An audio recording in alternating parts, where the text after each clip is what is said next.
আমাদের ছোটবেলা থেকেই খেয়াল ছিল যে আমরা যমজ বিয়ে করার।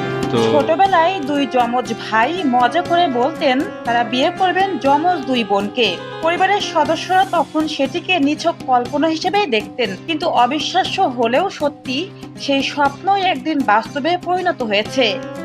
টাঙ্গাইলের ভুইয়াপুরে একই দিনে একই মঞ্চে একই সাজে বিয়ে করেছেন লক্ষ্মীপুরের যমজ দুই ভাই রাজ্জাক আশেক ও জব্বার মাসুম এবং টাঙ্গাইলের যমজ দুই বোন পাতা ও লতা। জানা যায় সামাজিক যোগাযোগ মাধ্যমে দুই পরিবারের পরিচয় হয়। এরপর ধীরে ধীরে এগিয়ে যায় সম্পর্ক।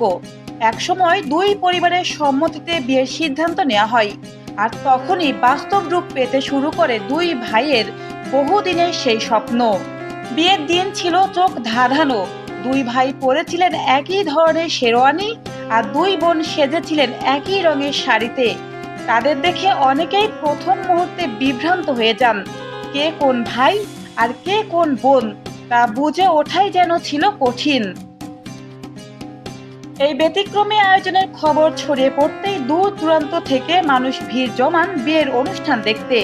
অনেকেই বলছেন এমন বিয়ে তারা আগে কখনো দেখেননি।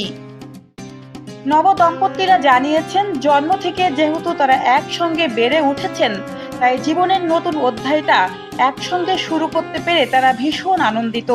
তাদের আশা, ভালোবাসা আর পারিবারিক বন্ধনের এই গল্প দীর্ঘদিন মানুষ মনে রাখবে। এক স্বপ্ন, দুই পরিবার, চারটি জীবন আর এক অনন্য মিলন। ভুইয়াপুরের এই বিয়ে তাই এখন সবার আলোচনার কেন্দ্রবিন্দু। নিউজ টেক্স দৈনিক অন্যধারা।